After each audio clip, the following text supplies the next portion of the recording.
Upaya Partai Komunis Indonesia, PKI, menyusup dan melakukan pergerakan ke Tentara Siliwangi dilakukan oleh Politbiro PKI. Namun upaya itu berhasil digagalkan berkat kesigapan serta siasat Panglima Kodam V, Siliwangi, sekarang Kodam 3, Majen TNI Ibrahim Aji dan penerusnya Majen TNI Hari Darsono. Kedua jenderal tersebut berhasil mengendalikan situasi saat PKI melalui lewat biro khususnya di Jawa Barat melakukan sejumlah pergerakan. Mereka yang melakukan pergerakan adalah bekas anak buah Letkol If Untung Syamsuri. Mereka melakukan pembongkaran gudang senjata dan mengambilnya serta mengadakan demonstrasi keliling kota Cimahi. Sambil membawa senjata dan bendera merah putih, mereka meneriakkan, "Hidup Bung Karno," dan "Hidup Dewan Revolusi." Pergerakan itu juga diikuti oleh pasukan dari Pusat Kesenjataan Artileri Medan, Pusen Armet, dan Batalion Artileri Medan 14. Melihat hal tersebut Pangdam Ibrahim Aji lalu mengerahkan pasukan Brigade Infanteri 15, Tirtayasa sekarang Brigif 15, Kujang 2. Pasukan ini berhasil membuat ciut nyali pasukan Antek PKI, apalagi Ibrahim Aji juga menugaskan polisi militer Siliwangi untuk mengatasi keadaan. Selanjutnya Pangdam V, Siliwangi selaku penguasa pelaksana Dwikora Daerah, Pepelrada Jawa Barat, langsung mengeluarkan pengumuman pada tanggal 1 Oktober tahun 1965. Isi pokok pengumuman itu sebagai berikut. 1. Sampai saat ini belum ada kejelasan tentang situasi di Jakarta.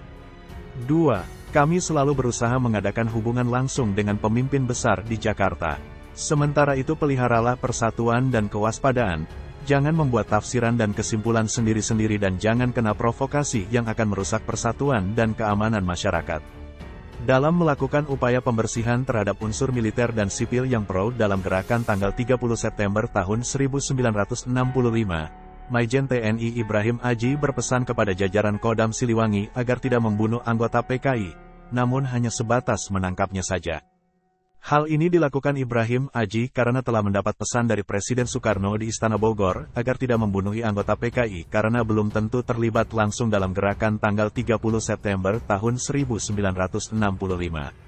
Kemudian pada tanggal 4 Oktober tahun 1965 pasukan pemukul Kodam V, Siliwangi, dan jajaran Korem 63, Sunan Gunung Jati melancarkan gerakan operasi militer untuk menyergap 150 orang anggota pasukan G30 SPKI yang melarikan diri dari Jakarta ke daerah Cirebon.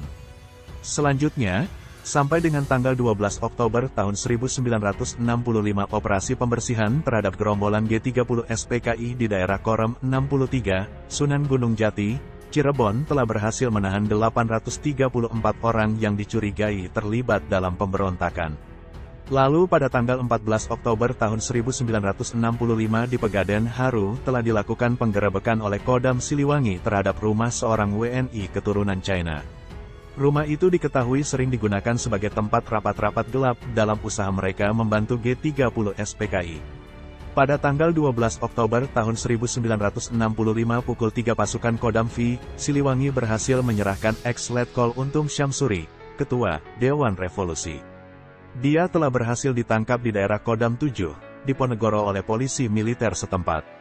Kemudian Untung dibawa ke Cirebon karena masuk wilayah Kodam V, Siliwangi, sehingga pengawalan terhadap Letkol Untung hingga ke Jakarta diserahkan ke Tentara Siliwangi. Penyerahan ex-Letkol Untung ke Jakarta dilakukan dengan pengawalan ketat pasukan Kodam Siliwangi yaitu 1 peleton para Kujangi, 1 unit kavaleri dan 1 unit polisi militer Angkatan Darat, POMAD.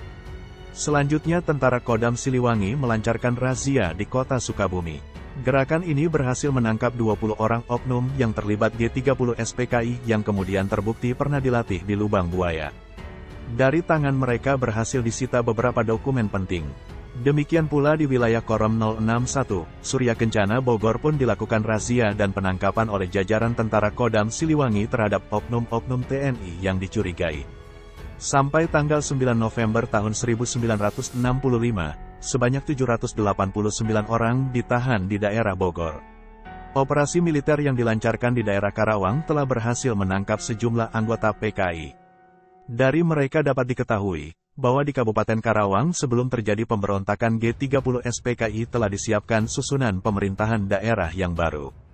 Berdasarkan hasil pemeriksaan yang diketuai oleh Danpom V Sepertiga-5 Letda CPM Usman Syamsu, para tawanan tersebut mengatakan bahwa Gatot Kocoba, Ketua Pemuda Rakyat, sebagai calon Komandan Kodim 0604, Mas Mira Subahadi sebagai calon Bupati dan Saidi Sugito sebagai calon Kepala Polisi Resort. Sedangkan senjata mereka diperoleh dari Kabupaten Bekasi dan sebagai daerah pengunduran adalah Cidore, Kecamatan Pangkalan Dati 2 Karawang. Di Tasikmalaya dan Garut serta kabupaten-kabupaten lainnya sebanyak 300.000 orang yang tergabung dalam Komando Aksi Umat Islam dan Brigade Siaga mendukung operasi militer yang dilakukan oleh Kodam Siliwangi. Namun demikian, ada pula dari anggota-anggota PKI dan ormas-ormasnya sendiri yang mengutuk pemberontakan tersebut. Hal ini disebabkan mulai timbulnya kesadaran di kalangan mereka bahwa tindakan gerombolan G30 SPKI adalah tindakan kontra-revolusi dan menyeleweng dari ideologi Pancasila. Banyak di antara mereka yang mengatakan telah ditipu oleh atasannya. Oleh sebab itu, mereka menyatakan keluar dari keanggotaan PKI. Sebelum Pangdam V, Siliwangi Maijen TNI Ibrahim Aji selaku Pepelrada mengumumkan pembubaran PKI, maka atas kesadarannya sendiri anggota-anggota PKI tersebut telah membubarkan diri. Secara resmi dalam briefing di Aula Kodam V tanggal 17 November tahun 1965, Pangdam V, Siliwangi Maijen Ibrahim Aji di hadapan para wakil partai politik dan organisasi-organisasi massa mengumumkan pembubaran PKI dan ormas-ormasnya. Selanjutnya pembersihan besar-besaran unsur militer yang pro-PKI kembali dilakukan saat Panglima Kodam V, Siliwangi dijabat Maijen TNI Hari Darsono. Paton sapaan akrab Hari Darsono merupakan pengganti Ibrahim Aji. Sebelumnya Hari Darsono adalah Kasdam V, Siliwangi, atau wakil dari Ibrahim Aji di jajaran pasukan kebanggaan warga Jawa Barat tersebut. Atas perintah Maijen TNI Hari Darsono sejumlah perwira di jajaran Kodam Siliwangi yang dicurigai terlibat PKI, antara lain Kolonel Jukardi yang menjabat sebagai Wali Kota Bandung, Maijen Rukman, Brigjen Sumali, dan lain-lain ditangkap.